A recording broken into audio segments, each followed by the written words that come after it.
Untitled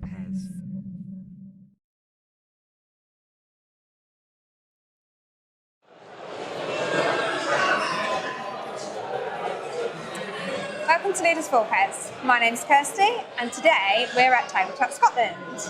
We are with Bevan from Tinkerbot Games. Hello. How are you today? Yeah, good. Getting a bit tired now, but yeah. I'm all good. How about yourself? Day one, almost out of the way, on to day two tomorrow. So, you're here with lots of goodies here.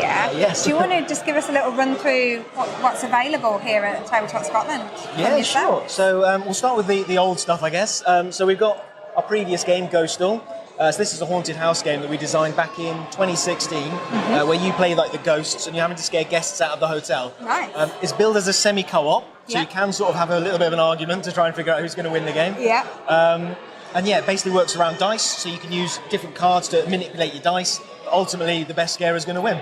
Perfect. So yeah. That's brilliant. And then we've also got available here some books, which my lovely wife has written. It's urban fantasy set in Cardiff. Oh. So if you like a bit of comedy and a bit of touchstone places, you know, go, oh, I know that place. This is absolutely perfect.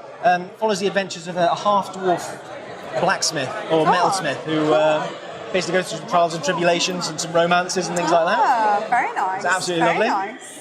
And then the stuff that we haven't released yet. So firstly, we've got a co-design, which is coming up soon. 30th of August, we're putting onto Kickstarter this one, the Glorious Wrestling Alliance Ultra Brawl.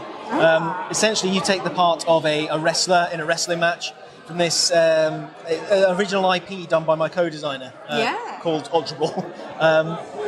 And the idea is you're going to be then battling with the other person, you're going to be doing damage, gaining momentum, trying to build up the crowd, setting off combos and things like that to try and be the one to pin your opponent.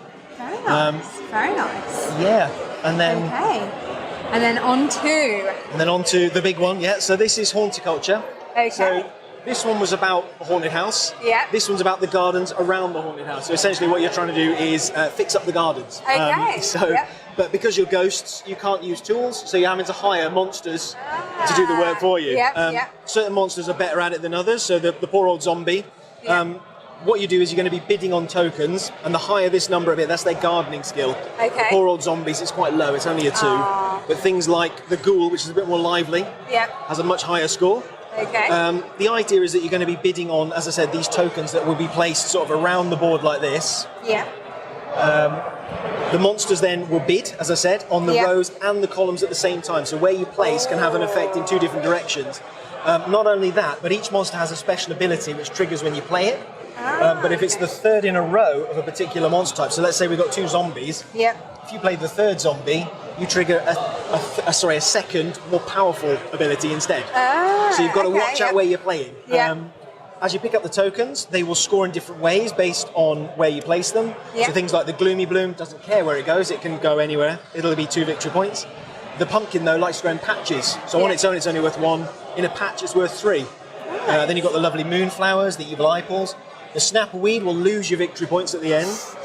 And then my personal favourite flower is the Blood Orange. It likes to be surrounded by unique things. I like that. So each unique thing around it will increase its score by 1. We've then got some ornaments that you can build. So you've got some cheeky gnomes that will give you more victory points the more you build. Urns, which act like a double letter score. They make your flowers more pretty, so you get more points. And then the fountain is all or nothing. You need to get all 4 bits to get 20 victory points. If you don't get all 4 bits, you're out. So that's a big risk doing that one. It is, And then on top of that, you've got the opportunity to hire new monsters. And then there's secret objectives. You can flip the scoring over on the flowers to something a bit more complicated if you want a bit more of a challenge. So lots of variability. Lots going on, and we're trying to make sure there's plenty of value. So you've got lots of replayability through these, the secret objectives, the monster cards. And then, stretch goal stuff, if I may.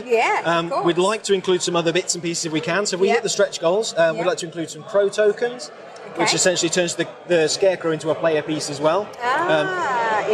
So that's something we'd love to include. The other thing is updating our player marker. So the first player marker is this gribbly scarecrow-looking fella.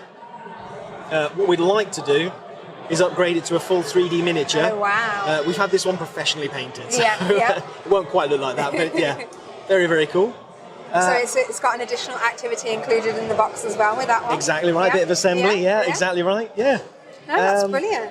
So if people want to keep an eye out for this, when is it coming out on Kickstarter? So we're planning the launch on the 27th of October. So if you go to our website, there's a notify me button on there. Okay. Takes you to the Kickstarter preview page, and then just hit the notify me button. That's perfect, that's perfect. Yeah. So ideally themed near Halloween as well. Yeah, perfect, thank you. Perfect. Lovely. Well, thank you so much for your time today. Really appreciate it. No, thank you. And thank you ever so much everyone at home for watching. We'll see you soon. Thank you. Oh, bye.